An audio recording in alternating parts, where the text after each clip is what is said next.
ಹಾಗಾಗಿ ಇವತ್ತು ನನ್ನ ಚಾಲೆಂಜ್ ಫಸ್ಟ್ ಡೇ ಸ್ಟಾರ್ಟ್ ಮಾಡ್ತಾ ಇದ್ದೀನಿ. ಸೊ ಇವತ್ತಿನ ದಿನ ಹೇಗೆ ಹೋಗುತ್ತೆ ನೋಡೋಣ.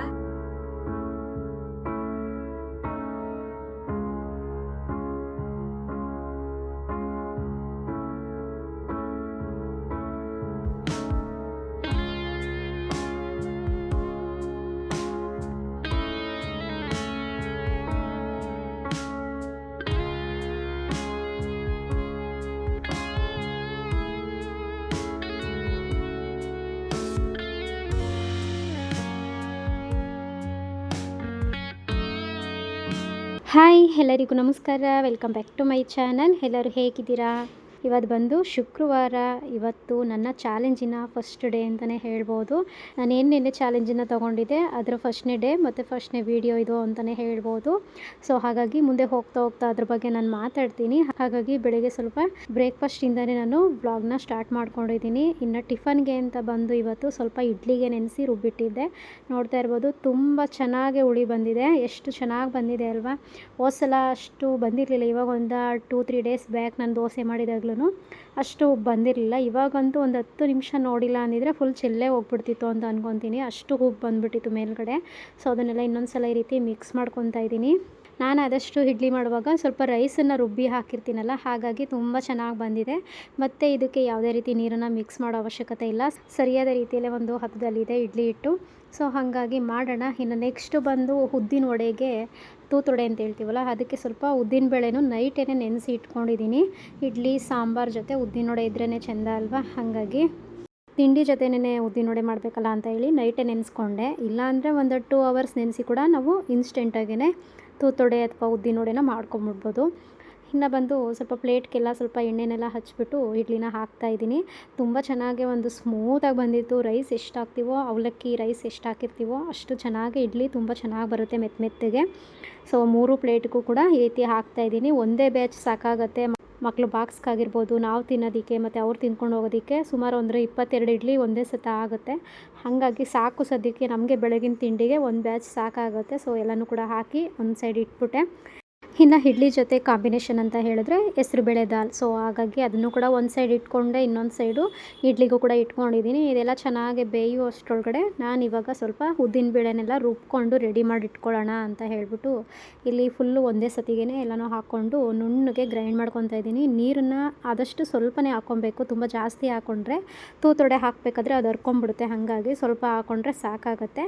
ಹಾಗೆಯೇ ಈ ಉದ್ದಿನ ಬೇಳೆ ಜೊತೆ ಏನಾದರೂ ಸ್ವಲ್ಪ ಶುಂಠಿ ಬೇಕು ಅಂತ ಹೇಳಿದ್ರೆ ಕಟ್ ಮಾಡಿಬಿಟ್ಟು ಬೇಕಿದ್ರೆ ಸೇರಿಸ್ಕೊಂಡು ಗ್ರೈಂಡ್ ಮಾಡ್ಕೊಬೋದು. ನಾನು ನೆಕ್ಸ್ಟ್ ಆಮೇಲೆ ಹಾಕ್ಕೊತೀನಿ. ಹಾಗಾಗಿ ಇಲ್ಲಿ ನಾನು ಬರೀ ಉದ್ದಿನಬೇಳೆ ಅಷ್ಟೇ ಗ್ರೈಂಡ್ ಮಾಡ್ತಾ ಇರುವಂಥದ್ದು. ಇನ್ನು ಹಿಟ್ಟು ರುಬ್ಬಿದ್ದಾಯಿತು. ಇನ್ನು ನೆಕ್ಸ್ಟು ಅಷ್ಟರೊಳಗಡೆ ಹೆಸರುಬೇಳೆ ಎಲ್ಲ ಚೆನ್ನಾಗಿ ಒಂದು 3-4 ವಿಷಲ್ ನಾನು ತಗ್ಸ್ಕೊಂಡಿದ್ದೆ. ನೋಡ್ತಾ ಇರ್ಬೋದು, ಈ ರೀತಿ ತುಂಬ ಚೆನ್ನಾಗಿ ಬೆಂದಿದೆ. ಇವಾಗ ಬಂತು ದಾಲು ತುಂಬ ಗಟ್ಟಿಗೆ ಚೆನ್ನಾಗಿ ಬರುತ್ತೆ. ಹಾಗೆಯೇ ಇಡ್ಲಿನೂ ಕೂಡ ಆಗಿದೆ ಆಲ್ಮೋಸ್ಟ್. ಇನ್ನು 1-2 ನಿಮಿಷ ಅದು ಕುಕ್ಕಾದರೆ ಸಾಕಾಗುತ್ತೆ. ಅಷ್ಟರೊಳಗಡೆ ಹಿಟ್ಟಿಗೆ ಬೇಕಾಗಿರುವಂಥ ಮಸಾಲೆನೆಲ್ಲ ಹಾಕ್ಕೊಂಡು ಕಲಸಿ ಇಟ್ಕೊಂಡ್ಬಿಡೋಣ ಅಂತ ಹೇಳ್ಬಿಟ್ಟು ಒಂದು ಪಾತ್ರೆಗೆ ರುಬ್ಬಿರುವಂಥ ಹಿಟ್ಟನ್ನೆಲ್ಲ ಹಾಕ್ಕೊತಾ ಇದ್ದೀನಿ. ನೋಡ್ತಾ ಇರ್ಬೋದು, ತುಂಬಾ ಗಟ್ಟಿಯಾಗಿಯೇ ಕಲಿಸ್ಕೊಂಡಿದ್ದೀನಿ. ಹೆವಿ ನೀರನ್ನು ಹಾಕಿಲ್ಲ ನಾನು. ಇನ್ನು ಮಸಾಲೆ ಬಂದು ಅಂತ ಹೇಳಿದ್ರೆ ಸಣ್ಣದಾಗೆ ಸ್ವಲ್ಪ ಹಸಿ ತೆಂಗಿನಕಾಯಿನ ಪೀಸ್ಗಳ ಥರ ಮಾಡಿಟ್ಕೊಂಡಿದ್ದೀನಿ. ಸ್ವಲ್ಪ ಮೆಣಸಿನ್ಕಾಯಿನ ತೊಗೊಂಡಿದ್ದೀನಿ ಕಟ್ ಮಾಡಿಬಿಟ್ಟು. ಹಾಗೆ ಸ್ವಲ್ಪ ಕರಿಬೇವು, ಹಾಗೆಯೇ ಸ್ವಲ್ಪ ತುರಿದು ಇಟ್ಕೊಂಡಿರುವಂಥ ಶುಂಠಿ ಕೂಡ ತೊಗೊಂಡಿದ್ದೀನಿ. ಇನ್ನು ಸ್ವಲ್ಪ ಕೊತ್ತಂಬರಿ ಸೊಪ್ಪು, ಇಷ್ಟು ಮಸಾಲೆ ಐಟಮ್ಸ್ಗಳನ್ನ ಹಾಕ್ಕೊಳ್ತಾ ಇದ್ದೀನಿ.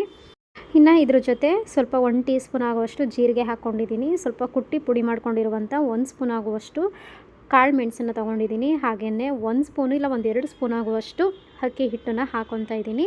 ಮತ್ತು ರುಚಿಗೆ ತಕ್ಕಷ್ಟು ಉಪ್ಪನ್ನು ಕೂಡ ಸೇರಿಸ್ಕೊಂಡೆ. ಇದ್ರ ಜೊತೆ ಏನಾದರೂ ಸ್ವಲ್ಪ ಸೋಡಾ ಬೇಕು ಅಂತ ಹೇಳಿದ್ರೆ ಒಂದು ಅರ್ಧ ಟೀ ಸ್ಪೂನ್ ಆಗುವಷ್ಟು ಸೋಡಾನ ಹಾಕ್ಕೊಂಡು ಚೆನ್ನಾಗಿ ಕೈಯಿಂದನೇ ಎಲ್ಲನೂ ಮಿಕ್ಸ್ ಮಾಡ್ತಾ ಬರಬೇಕು. ಚೆನ್ನಾಗಿ ಕೈಯಿಂದ ಮಿಕ್ಸ್ ಮಾಡಿದ್ರೆ ಹಿಟ್ಟು ಚೆನ್ನಾಗಿ ರೆಡಿ ಆಗುತ್ತೆ. ಆ ಕಾರಣಕ್ಕೆ ಇದ್ರ ಜೊತೆ ಹಿಟ್ಟೆಲ್ಲ ರೆಡಿ ಆಗೋದ್ರೊಳಗಡೆ ಇಡ್ಲಿ ಕೂಡ ಚೆನ್ನಾಗಿ ಬೆಂದಿದೆ. ಇನ್ನು ಅದನ್ನು ಕೂಡ ನಾನು ಒಂದು ಹಾಟ್ ಬಾಕ್ಸ್ಗೆ ತೆಗೆದಿಡೋಣ ಅಂತ ಹೇಳ್ಬಿಟ್ಟು ಎತ್ಕೊಂಡೆ. ಸೊ ಫೈನಲಿ ಎಷ್ಟು ಹತ್ತಿ ಥರ ಬಂದಿದೆ ಗೊತ್ತಾ ಇಡ್ಲಿ. ತುಂಬಾ ಸ್ಮೂತಾಗಿ ಮೃದುವಾಗಿ ಬಂದಿದೆ.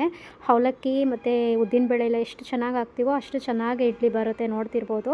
ಇವಾಗೆಲ್ಲನೂ ಕೂಡ ಹಾಟ್ ಬಾಕ್ಸ್ಗೆ ಹಾಕ್ಕೊಂಡು ಎತ್ತಿಕೊತಾ ಇದ್ದೀನಿ. ಇನ್ನು ಸೈಡಲ್ಲಿ ನಮ್ಮದು ಏನು ಬರುತ್ತೆ ದಾಲ್, ಹೆಸರುಬೇಳೆ ದಾಲ್ ಕೂಡ ತುಂಬ ಚೆನ್ನಾಗಿ ರೆಡಿ ಆಗಿದೆ. ಇಡ್ಲಿ ಜೊತೆ ಬೆಸ್ಟ್ ಅಂತ ಹೇಳಿದ್ರೆ ಇಡ್ಲಿ ಸಾಂಬಾರು ಆಗಿರ್ಬೋದು, ಅಥವಾ ಹೆಸರುಬೇಳೆ ದಾಲ್ ಆಗಿರ್ಬೋದು, ಅಥವಾ ಏನಂತಾರೆ ನೀರು ಸಾರು ಅಂತ ಹೇಳ್ತೀವಿ ಇಡ್ಲಿ ಜೊತೆ, ಆ ಥರ ಆಗಿರ್ಬೋದು, ಅಥವಾ ಏನಾದ್ರೂ ಗೊಜ್ಜಾಗಿರ್ಬೋದು, ಎಲ್ಲದಕ್ಕೂ ಮ್ಯಾಚ್ ಆಗುತ್ತೆ ಇಡ್ಲಿ ಜೊತೆ ಅಂತಲೇ ಹೇಳ್ಬೋದು. ಹಾಗೆಯೇ ಈ ಹೆಸರು ಬೇಳೆ ದಾಲ್ಗೆ ಬಿಸಿ ಬಿಸಿ ಅನ್ನ ಮತ್ತು ಸೈಡಲ್ಲಿ ಸ್ವಲ್ಪ ಉಪ್ಪಿನಕಾಯಿನೆಲ್ಲ ಹಾಕ್ಕೊಂಡು ತಿಂತಾಯಿದ್ರೆ ಚೆನ್ನಾಗಿರುತ್ತೆ. ಸೊ ಹಾಗಾಗಿ ಮಧ್ಯಾಹ್ನಕ್ಕೂ ಆಗಲಿ ಅಂತ ಹೇಳ್ಬಿಟ್ಟೆ ನಾನು ರೈಸ್ ಜೊತೆಗೆ ತಿನ್ನೋಣ ಅಂತ ಹೇಳ್ಬಿಟ್ಟು ಮಾಡ್ಕೊಂಡಿರುವಂಥದ್ದು. ಇನ್ನು ಇದು ಕೂಡ ರೆಡಿ ಆಯಿತು ಕಂಪ್ಲೀಟಾಗಿ. ಇನ್ನು ನೆಕ್ಸ್ಟು ನಾನು ಉದ್ದಿನ ವಡೆನ ಹಾಕೋಣ ಅಂತ ಹೇಳಿ ಸ್ಟವ್ ಮೇಲೆ ಸ್ವಲ್ಪ ಎಣ್ಣೆನ ಕಾಯ್ಲಿಕ್ಕೆ ಇಟ್ಕೊಂಡಿದ್ದೀನಿ. ಹಾಗೆಯೇ ಇದನ್ನು ನಾನು ಯಾವ ರೀತಿ ಹಾಕ್ತೀನಿ ಅಂತ ಹೇಳ್ಬಿಟ್ಟು ನೋಡಿ. ಕೈಯಿಂದ ಹಾಕಿದ್ರೆ ಅಷ್ಟು ಚೆನ್ನಾಗಿ ನಮಗೆ ಬರಲ್ಲ, ರೌಂಡ್ಗೆ ಒಂಥರ ಒಂದು ಸೈಡ್ ಒಂಥರ ಆಗಿಬಿಡುತ್ತೆ ಒಳಗಡೆ ಹೋದಂಗೆ, ಅಥವಾ ಸ್ವಲ್ಪ ಆಚೆ ಬಂದಂಗೆ ಅದು ಸರಿಯಾಗಿ ಬರಲ್ಲ ಕೈಯಲ್ಲಿ ಅಂತ ಅಂದ್ಕೊತೀನಿ. ಹಾಗೆಯೇ ಒಂದು ಚಿಕ್ಕ ಬೌಲಲ್ಲಿ ಈ ರೀತಿ ಸ್ವಲ್ಪ ನೀರನ್ನು ಇಟ್ಕೊಂಡು ಸ್ವಲ್ಪ ಕೈಯನ್ನು ಸ್ವಲ್ಪ ನೀರೊಳಗಡೆ ಹತ್ಕೊಂಡು ಈ ರೀತಿ ನಮ್ಮದು ಏನು ಬರುತ್ತೆ ಸ್ಟ್ರೀಮರು ಇದ್ರ ಮೇಲ್ಗಡೆ ಸ್ವಲ್ಪ ಉಂಡೆಗಳ ಥರ ಮಾಡಿಕೊಂಡು ಅದ್ರ ಮೇಲೆ ಹಾಕ್ಬಿಟ್ಟು ಕರೆಕ್ಟಾಗಿ ಮಧ್ಯಕ್ಕೆ ಒಂದು ಹೋಲ್ ಮಾಡಿದ್ರೆ ಮುಗೀತು. ಆರಾಮಾಗೆ ನಮಗೆ ತೂತುವಡೆ ಅನ್ನೋದು ತುಂಬ ಪರ್ಫೆಕ್ಟಾಗಿ ಚೆನ್ನಾಗಿ ರೆಡಿ ಆಗಿಬಿಡುತ್ತೆ. ಇನ್ನು ಇದನ್ನು ಕಾಯ್ದಿರೋ ಎಣ್ಣೆ ಒಳಗಡೆ ಹಾಕೋದಷ್ಟೇ ಕೆಲಸ. ತುಂಬ ನೋಡಿ ಎಷ್ಟು ಚೆನ್ನಾಗಿ ಬರ್ತಾಯಿದೆ ಅಲ್ವಾ. ನಿಜವಾಗ್ಲೂ ಈ ರೀತಿ ಉದ್ದಿನ ವಡೆನ ಕೈಯಲ್ಲಿ ಹಾಕಬೇಕಾದ್ರೆ ಚೆನ್ನಾಗಿ ಬರಲ್ಲ, ಅಥವಾ ಕೈಯಿಂದ ಕಿತ್ತೋಗ್ಬಿಡುತ್ತೆ ಎಣ್ಣೆ ಒಳಗಡೆ ಹಾಕುವಾಗ, ಆ ಥರ ಎಲ್ಲ ಸ್ವಲ್ಪ ಅಂದ್ಕೊಳ್ಳೋರು ಈ ರೀತಿ ಬೆಸ್ಟ್ ಅಂತಲೇ ಹೇಳ್ಬೋದು. ಈ ರೀತಿ ಒಂದು ಐಡಿಯಾನ ಉಪಯೋಗಿಸ್ಕೋಬೋದು. ಸೊ ಎಣ್ಣೆ ಕೂಡ ಚೆನ್ನಾಗೇ ಕಾಯ್ದಿದೆ. ಇವಾಗ ಇದೇ ಜಾಲರಿನ ಇಟ್ಕೊಂಡು ಕಾಯ್ದಿರೋ ಎಣ್ಣೆಗೆ ಉಲ್ಟಾ ಮಾಡಿ ಎಣ್ಣೆ ಒಳಗಡೆ ಬಿಡ್ತಾಯಿದ್ದೀನಿ. ಎಷ್ಟು ಈಸಿಯಾಗಿ ಎಣ್ಣೆ ಒಳಗಡೆ ಬಿದ್ದೋಯ್ತಲ್ವಾ. ಸೊ ಹೀಗೇ ಎಲ್ಲನೂ ಕೂಡ ಹಾಕ್ಕೊಂಡೆ.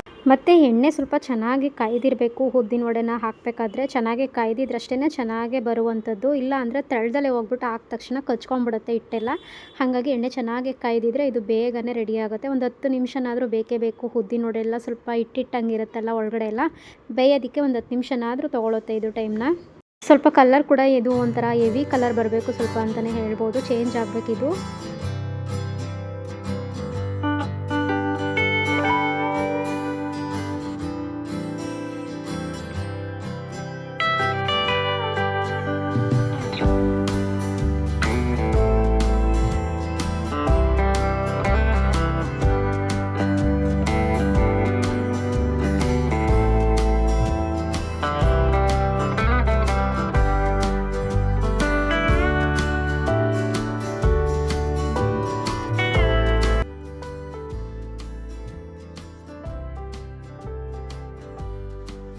ಹಾಯ್ ಎಲ್ಲರಿಗೂ ನಮಸ್ಕಾರ, welcome back to my YouTube channel. ಇವಾಗ ಬಂದು ಫ್ರೈಡೇ ಮಾರ್ನಿಂಗ್ ಬ್ಲಾಗ್ನ ಸ್ಟಾರ್ಟ್ ಮಾಡ್ತಾ ಇದ್ದೀನಿ. ಹಾಗೆಯೇ ನನ್ನ ಇವತ್ತಿನ ಡೈಲಿ ರೊಟೀನ್ ಏನಿರುತ್ತೆ ಅದನ್ನು ಕೂಡ ನಾನು ಈ ವಿಡಿಯೋದಲ್ಲಿ ಶೇರ್ ಮಾಡ್ತಾ ಇದ್ದೀನಿ.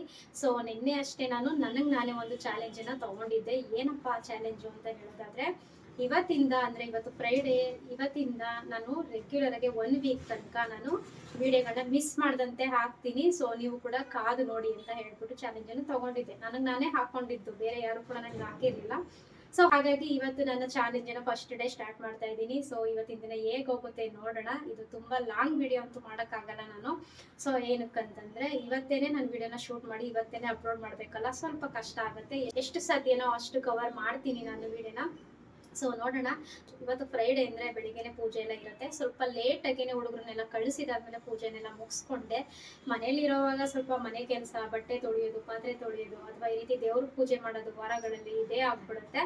ನಾನು ಸಾಮಾನ್ಯವಾಗಿ ವೀಕ್ಲಿ 2 ಡೇಸ್ ಅಷ್ಟೇ ಗ್ಯಾಪ್ ಕೊಟ್ಟಿರ್ತೀನಿ. ದೇವರಿಗೂ ಸ್ವಲ್ಪ ಫ್ರೀ ಬೇಕಲ್ವಾ. ಹಾಗಾಗಿ 2 ಡೇಸ್ ಅಂತ ಹೇಳಿದ್ರೆ ಸಂಡೇ ಮತ್ತು ಬುಧವಾರ 2 ದಿನ ನಾನು ಫ್ರೀ ಇರ್ತೀನಿ, ಮತ್ತೆ ದೇವರು ಫ್ರೀ ಇರ್ತಾರೆ ನಮ್ಮ ಮನೇಲಿ ಅಂತಾನೆ ಹೇಳ್ಬೋದು. ಇನ್ನು ಮಿಕ್ಕಿರುವಂತ 6 ದಿನಗಳಲ್ಲಿ ನಾನು ಪೂಜೆ ಮಾಡ್ತಾನೆ ಇರ್ತೀನಿ. ಹಾಗಾಗಿ ಇವತ್ತು ಶುಕ್ರವಾರ ಅಲ್ವಾ, ಸ್ವಲ್ಪ ಸ್ಪೆಷಲ್ ಶುಕ್ರವಾರ ಅಂದರೆ ಹೆಣ್ಮಕ್ಳುಗಳಿಗೆ. ಹಾಗಾಗಿ ಇವತ್ತು ಪೂಜೆನೆಲ್ಲ ಮುಗಿಸ್ಕೊಂಡೆ. ಸ್ವಲ್ಪ ಏನಿತ್ತು ಟಿಫನ್ ಎಲ್ಲನೂ ಕೂಡ ಮುಗಿಸ್ಕೊಂಡಿದ್ದಾಯಿತು. ಇನ್ನು ನನ್ನ ಚಾಲೆಂಜನ್ನ ಇವತ್ತು ಶುರು ಮಾಡೋದಿಲ್ಲ ಅಲ್ವಾ, ಹಾಗಾಗಿ ವ್ಲಾಗ್ ಕೂಡ ಸ್ಟಾರ್ಟ್ ಮಾಡ್ಕೊಂಡಿದ್ದೀನಿ. ಮತ್ತು ಇದ್ರ ಜೊತೆ ಮಕ್ಕಳಿಗೆ ಇಷ್ಟ ಆಗುವಂಥ ಬ್ರೆಡ್ಡಿಂದ ಮಾಡಿರುವಂಥ ಮಿನಿ ಡೋನಟ್ಸ್ ರೆಸಿಪಿನೂ ಕೂಡ ಮಾಡ್ತಾ ಇದ್ದೀನಿ. ಹಾಗಾಗಿ ಆ ರೆಸಿಪಿನೂ ಕೂಡ ನಾನು ಇದೇ ವಿಡಿಯೋದಲ್ಲಿ ಶೇರ್ ಮಾಡ್ತೀನಿ. ಸೊ ವಿಡಿಯೋನ ಸ್ಕಿಪ್ ಮಾಡದಂತೆ ನೋಡಿ. ಹಾಗೆಯೇ ಚಾನಲ್ನ ಯಾರೆಲ್ಲ ಸಬ್ಸ್ಕ್ರೈಬ್ ಮಾಡದೆ ವಿಡಿಯೋ ನೋಡ್ತಿದ್ರೆ ದಯವಿಟ್ಟು ಸಬ್ಸ್ಕ್ರೈಬ್ ಮಾಡ್ಕೊಂಡು ನೋಡಿ. ನಿಮ್ಗೆ ಹೀಗೆ ಸಪೋರ್ಟ್ ಮಾಡ್ತಾ ಇರಿ ಮುಂದೆನೂ ಕೂಡ ಅಂತ ಹೇಳ್ತಾ, ಹಾಗೇನೆ ನನ್ನ ಚಾಲೆಂಜ್ ಶುರುವಾಗಿರುವಂಥದ್ದು ಇವತ್ತು ಶುಕ್ರವಾರ. ಹಾಗೇನೆ ಇದು ಮುಗಿಯುವಂಥದ್ದು ಅಂದರೆ ನೆಕ್ಸ್ಟ್ ಶುಕ್ರವಾರದಷ್ಟರಲ್ಲಿ ನಂದು ಈ ಚಾಲೆಂಜ್ ಏನಿರುತ್ತೆ ಕಂಪ್ಲೀಟ್ ಆಗುತ್ತೆ. ನೋಡೋಣ, ಏನಾದರೂ ನಾನು ಬ್ರೇಕ್ ಮಾಡ್ತೀನಾ. ಹಿಂದಿನ ವಿಡಿಯೋದಲ್ಲೇ ಹೇಳಿದ್ದೀನಿ, ನಾನು ಬ್ರೇಕ್ ಮಾಡ್ತೀನಾ ಅಥವಾ ಫುಲ್ ಕಂಪ್ಲೀಟ್ ಮಾಡ್ತೀನಾ ಈ ನನ್ನ ಚಾಲೆಂಜನ್ನು ಅಂತ ಕಾದು ನೋಡಿ ಅಂತ ಹೇಳ್ಬಿಟ್ಟು. ಸೊ ಹಾಗಾಗಿ ನೀವು ಕೂಡ ಸಪೋರ್ಟ್ ಮಾಡಿ ನನಗೆ. ನೋಡೋಣ, ಇದು 1 ವೀಕ್ ಆದ ತಕ್ಷಣ ಮತ್ತೆ ಇನ್ಯಾವ ರೀತಿ ನನ್ನ ಚಾಲೆಂಜನ್ನು ತಗೊತೀನಿ ಅಂತ ಹೇಳ್ಬಿಟ್ಟು. ಹಾಗೆಯೇ ಬೇರೆಯವರು ನಮಗೆ ಚಾಲೆಂಜ್ ಹಾಕೋದ್ರಲ್ಲಿ ಅಷ್ಟು ನಮಗೆ ಏನಂತಾರೆ, ಅದನ್ನು ನಾವು ಒಂದು ಪಾಸಿಟಿವ್ ಆಗಿ ತಗೋತೀವೋ ಇಲ್ವೋ ಅಥವಾ ಏನೋ ನನಗೆ ಅಷ್ಟು ಗೊತ್ತಿಲ್ಲ. ಅದನ್ನು ನಾನು ಯಾವತ್ತೂ ಕೂಡ ನಾನು ಆ ಥರ ಫೇಸ್ ಮಾಡಿಲ್ಲ ಅಂತಲೇ ಹೇಳ್ಬೋದು. ನಮಗೆ ನಾವು ನಮ್ಮ ಮನಸ್ಸಿಗೆ ನಮಗೆ ನಾವೇ ನಾವು ಹಾಕ್ಕೊಳ್ಳುವಂಥ ಚಾಲೆಂಜ್ ಇದೆಯಲ್ಲ, ಅದೊಂಥರ ಏನಂತಾರೆ, ನಮ್ಮ ಮೇಲೆ ನಮಗೇನೆ ನಂಬಿಕೆ ಇಲ್ವೇನೋ. ಪ್ರತಿ ಸತಿ ನಾವು ಅನಿಸ್ತಾ ಇರುತ್ತೆ, ಅಯ್ಯೋ ನನ್ನ ಕೈಲಿ ಆಗುತ್ತಾ, ನಾನು ಮಾಡ್ತೀನಾ, ನನ್ನ ಕೈಲಿ ಆಗುತ್ತಾ ನಾಳೆ ಈ ಥರ ಆಗ್ಬಿಟ್ಟಿದ್ದೀನಲ್ಲ ಅಂತ ಪ್ರತಿ ಸತಿನೂ ಕಾಡ್ತಾ ಇರುತ್ತೆ. ಬಟ್ ಇದನ್ನ ಮಾಡಲೇಬೇಕು ಅಂತ ನಿಂತ್ಕೊಂಡಾಗ ಅಷ್ಟೇ ಇದು ಫುಲ್ಫಿಲ್ ಮಾಡೋಕ್ಕಾಗೋದು ನಾವು. ನೋಡೋಣ ಏನಾಗುತ್ತೆ. ನಾನಂತೂ ಫಿಕ್ಸ್ ಆಗಿದ್ದೀನಿ, ಹಾಕ್ಲೇಬೇಕು ಒಂದು ವೀಕ್ ತನಕ ಅಂತ ಹೇಳಿಬಿಟ್ಟು. ಸೊ ನನ್ನ ಮೇಲೆ ನನಗೆ ಎಷ್ಟು ನಂಬಿಕೆ ಇದೆ ಅಂತ ನಾನು ಇದರಲ್ಲಿ ತಿಳ್ಕೊಬೋದು ಅಂತಲೇ ಹೇಳ್ಬೋದು. ಎಲ್ಲರೂ ಅಷ್ಟೇ, ಅವ್ರಿಗೆ ಎಷ್ಟು ಒಳಗಡೆ ಏನಂತಾರೆ, ಹೊರಗಡೆಯಿಂದ ನಾವು ಬೇರೆಯವ್ರಿಗೆ ಹೇಗೆ ಕಾಣ್ತೀವೋ ಗೊತ್ತಿಲ್ಲ, ಅಥವಾ ಹೊರಗಡೆಯಿಂದ ಜನಗಳು ನಮ್ಮ ಬಗ್ಗೆ ಮಾತಾಡುವಂಥದ್ದು ಹೇಗಿರುತ್ತೋ ಅಂತಲೂ ಗೊತ್ತಿಲ್ಲ.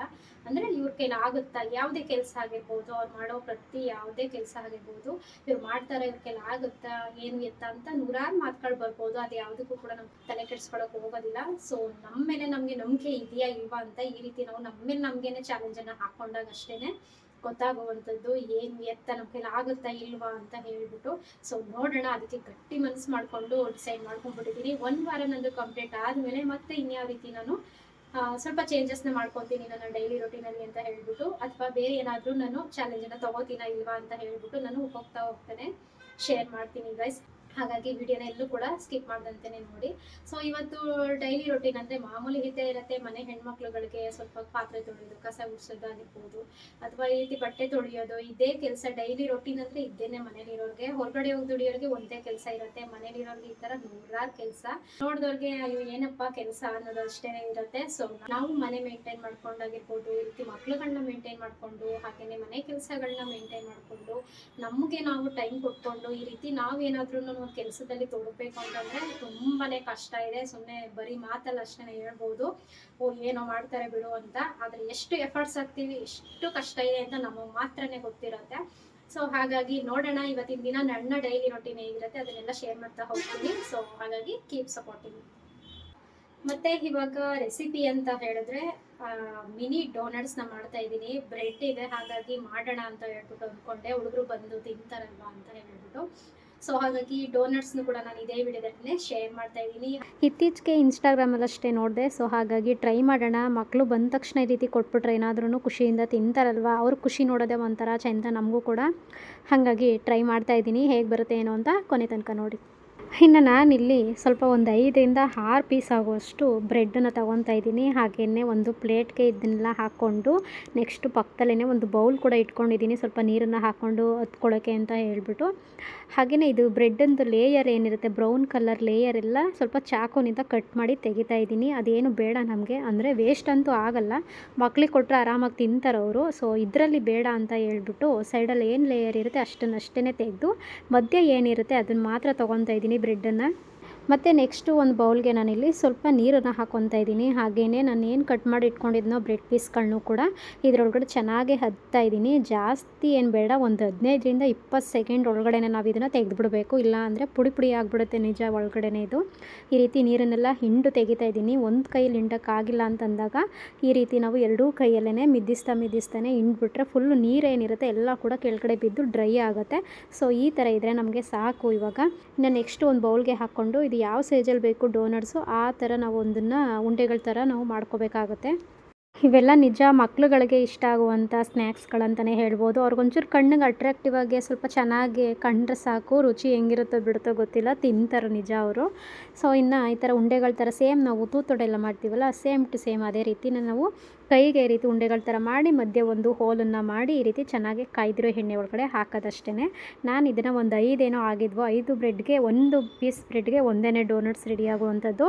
ಇಲ್ಲ ಒಂದು 5ರಿಂದ 6 ಏನೋ ನಾನು ಬ್ರೆಡ್ಡನ್ನು ತೊಗೊಂಡಿದ್ದೆ. ಸೊ 6 ಕೂಡ ಹಾಕ್ಕೊತಾ ಇದ್ದೀನಿ. ಸ್ಟಾರ್ಟಿಂಗ್ ಒಂದು 3 ಹಾಕ್ಕೊಂಡೆ, ಪಕ್ಕ ಸ್ವಲ್ಪ ಕಚ್ಕೊಂಡ್ಬಿಡುತ್ತೆ ಎಣ್ಣೆ ಒಳಗಡೆ ಅಂತ ಹೇಳ್ಬಿಟ್ಟು, ಆದ್ರೂ ಸ್ವಲ್ಪ ಕೆಳಗಡೆ ಕಚ್ಕೊತಾ ಇತ್ತು ಇಟ್ಟಿಟ್ಟ ಹಂಗೇ ಸ್ವಲ್ಪ.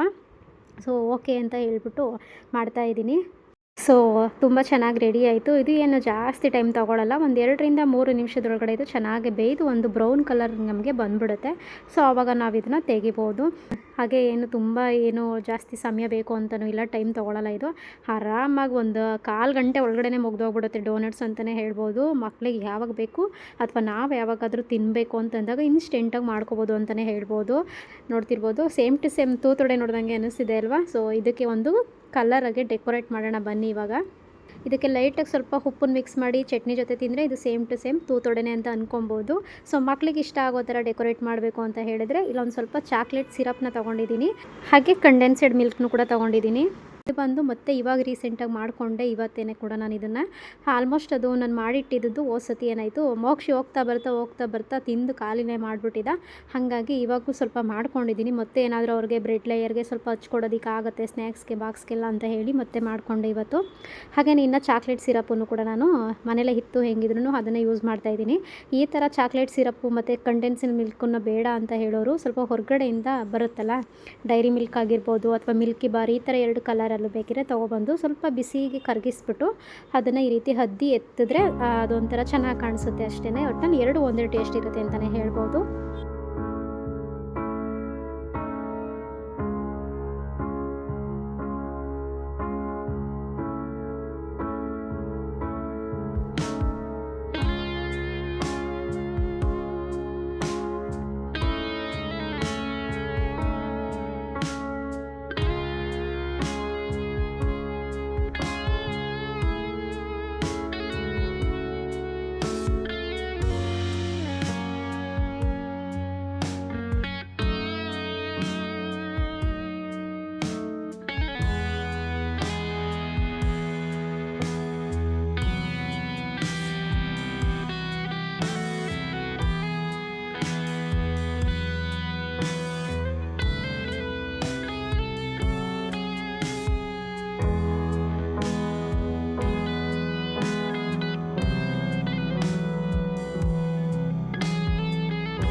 ಸೊ ಗೈಸ್ ಬಂದರು ಸ್ಕೂಲಿಂದ, ಆವಾಗಲೇ 5 o'clock, ಇವಾಗ ಹಾಫ್ ಆನ್ ಅವರೇ ವ್ಯಾನ್ ಲೇಟಾಗಿ ಬರುತ್ತೆ.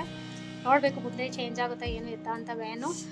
ಲೇಟೇ ಆಗೋಯ್ತು. ಇನ್ನು ಆಲ್ರೆಡಿ ತೊಗೊಂಡಿದ್ದಾರೆ ತಿನ್ನೋದಕ್ಕೆ ಅಂತ ಹೇಳ್ಬಿಟ್ಟು ಡೋನಟ್ಸ್ನ.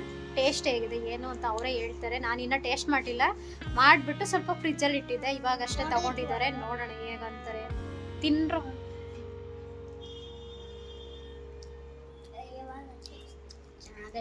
ಚೆನ್ನಾಗೈತಾ?